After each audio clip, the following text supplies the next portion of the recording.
तो एपिसोड की शुरुआत में हम देखते हैं मास्टर ज़ैंग को।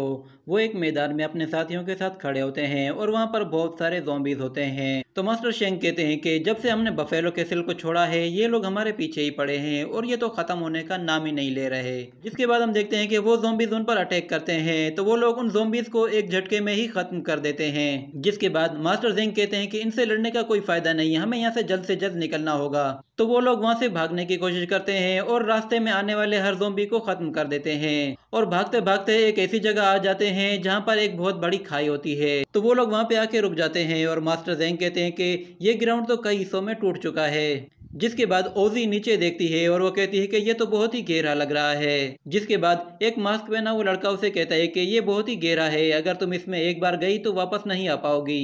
तो पिग कहता है कि अगर मेरा बड़ा भाई होता तो ये मुश्किल आसान हो जाती।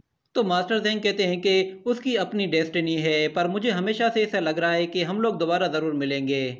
जिसके बाद हमें दिखाया जाता है एक महल को जहां पर खतरे की घंटी बजाई जा रही होती है। जिसके बाद हम देखते हैं कि बादलों में मंकी किंग का शेप बन जाता है।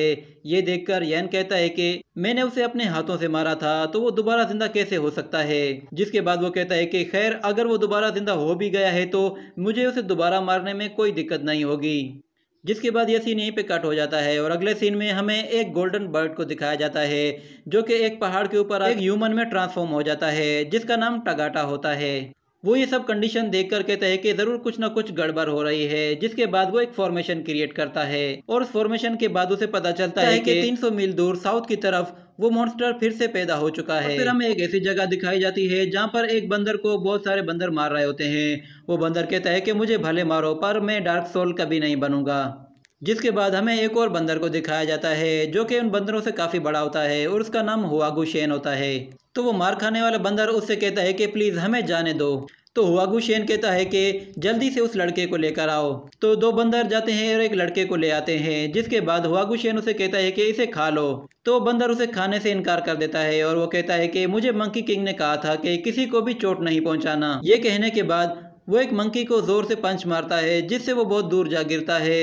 ये देखकर हुआगू शेन को बहुत गुस्सा आता है और वो उसकी तरफ कूद पड़ता है और फिर उसके सिर से पकड़कर उसे कहता है कि तुम्हारी इतनी हिम्मत कि तुम मेरी बात ना मानो, अगर तुम्हें जिंदा रहना है तो तुम्हें मेरी बात माननी होगी। जिसके बाद वो उसे एक जोर से पंच मारता है जिससे वो बंदर दूर जा गिरता है, मगर वो बंदर हार नहीं मानता और वो एक पत्थर उठाता है और वो कहता है कि मंकी किंग ही असली किंग है। जिसके बाद वो पत्थर उसे जोर से मारता है। तो हुआगू शेन को ये देखकर बहुत गुस्सा आता है और फिर वो तेजी से उसकी तरफ आगे बढ़ता है और उसे गले से पकड़ लेता है और उसे कहता है कि मंकी किंग अब आउटडेटेड हो चुका है। जिसके बाद वो मंकी किंग को आवाज देता है। जिसके बाद हमें दिखाया जाता है कि आसमान में बिजली कड़कना शुरू हो जाती है और जमीन से लावा निकलना शुरू हो जाता है। ये देखकर सारे मंकीज डर जाते हैं और फिर हमें दिखाया जाता है कि जमीन फटती है और उसमें से एक आग का बड़ा गोला बाहर आता है। उस आग के गोले से चारों तरफ रोशनी निकल रही होती है। जिसके बाद वो आग का गोला वापस जमीन में आ गिरता है।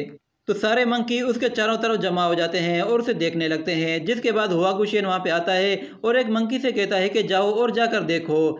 तो मंकी डर के मारे कहता है कि क्या मैं जाऊं? तो हुआगू शेन उसे गुस्से से कहता है कि हाँ तुम जाओ। जिसके बाद वो उसे धक्का देकर वहाँ पे गिरा देता है। तो वो मंकी जब उस पत्थर के करीब जाता है तो अपनी स्टिक से पहले उसे टच करके देखता है। जिसके बाद उसे कोई खतरा फील नहीं होता तो वो उसके करीब चला जाता है और फिर उस पत्थर से कान लगाकर आवाज सुनने की कोशिश करता है जिससे उसे कुछ फील होता है, मगर वो अपने साथियों से कहता है कि ये एक मामूली सा पत्थर है, इसमें कुछ भी नहीं है। ये सुनकर सारे मंकी हंसना शुरू हो जाते हैं और वो कहते हैं कि ये तो सिर्फ एक खाली पत्थर है। और फिर हम देखते हैं कि उस पत्थर से एक हाथ बाहर निकलता है और उस मंकी को जोरदार पंच मारता है जिससे वो मंकी बहुत दूर जा गिरता है। तो सारे मंकी खड़े खड़े ये सब तमाशा देख रहे थे। जिसके बाद हम देखते हैं कि वो पत्थर वापस से ऊपर उठ जाता है और फिर एक जोरदार ब्लास्ट होता है और वो पत्थर दूर दूर जा गिरते हैं। जिसके बाद हमें दिखाया जाता है मंकी किंग को। मंकी किंग काफी बदल गया था, अब उसकी उम्र भी छोटी हो गई थी। तो मंकी किंग अपने चारों तरफ देखता है और वो कहता है कि ये कौन सी जगह है, पता नहीं मैं कितने टाइम से सो रहा था। तो एक बंदर हुआगू शेन से कहता है कि क्या ये मंकी है? और फिर हम दोबारा से मंकी किंग को देखते हैं। मंकी किंग अपनी बॉडी को देखकर कहता है कि मैं कौन हूँ, जिसके बाद वो याद करने की कोशिश करता है और वो कहता है कि मैं तो एक ब्रिज से भाग रहा था। और फिर हमें दिखाया जाता है कि जमीन से उसकी मेमोरीज बाहर आना शुरू हो जाती हैं। वो मेमोरी देखकर मंकी किंग उन लोगों को पहचानना शुरू करता है जो उसकी पास्ट लाइफ में उसे नजर आए थे, जिसके बाद वो अपनी सारी मेमोरीज को दोबारा से एब्जॉर्ब कर लेता है। तो मेमोरीज को एब्जॉर्ब करने के बाद वो कहता है कि मैं ही मंकी किंग हूँ, पर मुझे क्या हो गया है, मेरी बॉडी इतनी छोटी कैसे हो गई है। तो वहाँ खड़े बंदर अपने किंग से कहते हैं कि अब हमें क्या करना चाहिए। तो हुआगुशेन कहता है कि वो जो कोई भी है उसे मार दो। वो बंदर उस पर टूट पड़ते हैं, जिसके बाद हम देखते हैं कि वो बंदर उसे डंडों से मारते हैं, मगर वो डंडे टूट जाते हैं।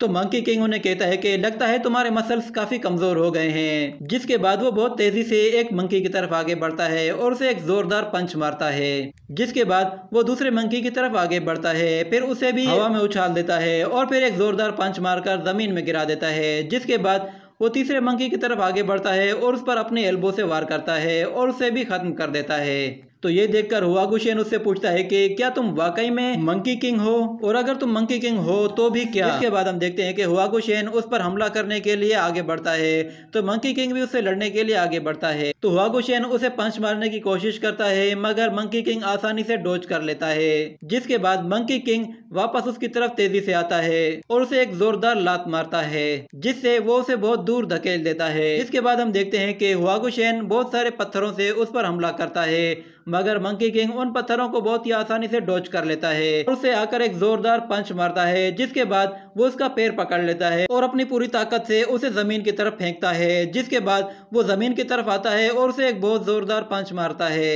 जिसके बाद हुआगुशेन खड़ा होने के काबिल नहीं रहता। जिसके बाद हम देखते हैं कि हुआगुशेन उससे कहता है कि तुम नहीं जानते कि मैं वही मंकी हूँ जो हमेशा तुम्हारे साथ बैठा करता था और मैं बाकी मंकियों से तुम्हें ज्यादा इज्जत देता था, मगर तुम तो हेवन में चले गए थे और वहाँ से वापस भी नहीं आए, जिसके बाद हमें अपनी हिफाजत करने के लिए कुछ तो करना था। और कई साल गुजरने के बाद आखिर मैंने अपनी पावर से ये साबित करके दिखा दिया कि मैं तुम्हारी जगह ले सकता हूँ और मैं हुआगुशेन मंकी किंग बनने के लिए बिल्कुल सही हूँ, और अब तुम वापस आ गए हो और अब तुम मुझसे वापस सब कुछ छीनना चाहते हो। जिसके बाद वो उससे कहता है कि मैं तुमसे तब तक लड़ूंगा जब तक मुझ में जान है। तो ये सुनकर मंकी किंग स्माइल करता है और फिर वो एक जोरदार जंप लगाता है, जिससे वो बादलों के ऊपर चला जाता है और फिर एक जायंट मंकी में ट्रांसफॉर्म होकर वापस नीचे आता है और सीधा हुआगुशेन के ऊपर आकर गिरता है। जिसके बाद वो उसे जोरदार पंच मारना शुरू करता है और वो पंच मारता ही जाता है। ये देखकर वहाँ खड़े मंकीज भाग जाते हैं। जिसके बाद हम देखते हैं कि मंकी किंग हुआगुशेन के पैर से पकड़कर उसे एक चट्टान पे दे मारता है। जिसके बाद मंकी किंग कहता है कि मैं जिस हुआगुशेन को जानता था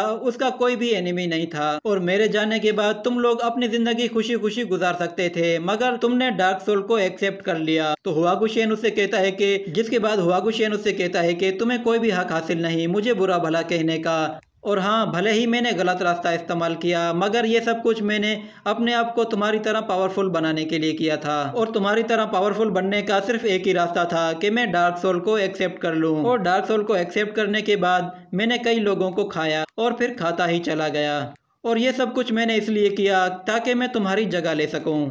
और ये कहने के बाद वो फिर से अपनी एनर्जी को चार्ज करता है और फिर मंकी किंग की तरफ अटैक करने के लिए आगे बढ़ता है। जिसके बाद मंकी किंग उसे एक जोरदार पंच मारता है और जमीन में गिरा देता है। जिसके बाद वो अपने ह्यूमन शेप में फिर से ट्रांसफॉर्म हो जाता है और वो कहता है कि मैं 300 साल के बाद वापस आया हूँ और मुझे यकीन नहीं आ रहा कि हुआगुशेन ने डार्क सोल को एक्सेप्ट कर लिया। जिसके बाद उसे किसी की आवाज सुनाई देती है जो कि उसे कहती है कि मैं तुमसे पहली बार मिल रहा हूँ, मगर तुम्हारा चेहरा काफी चेंज हो चुका है, मगर तुम्हारा सोल वो अब भी पहले जैसा ही है। जिसके बाद हमें फिर से टगाटा को दिखाया जाता है जो कि उसे कहता है कि काफी टाइम हो गया तुमसे मिला नहीं, क्या मैं तुम्हें याद हूँ या मुझे भूल गए हो। तो उसे देखने के बाद मंकी किंग कहता है कि टगाटा तुम तो 16 साल में एक बार नजर आए हो। तो टगाटा उसे कहता है कि मैं जानता हूँ कि तुम्हारे पास बहुत सारे सवाल हैं, मगर तुम फिक्र मत करो, मुझे जैसे ही मौका मिलेगा मैं तुम्हें हर एक चीज के बारे में डिटेल से बताऊंगा, मगर मैं चाहता हूँ कि पहले तुम मेरे साथ अशूरा कंट्री चलो। जिसके बाद हम देखते हैं कि ये एपिसोड यहीं पे खत्म हो जाता है।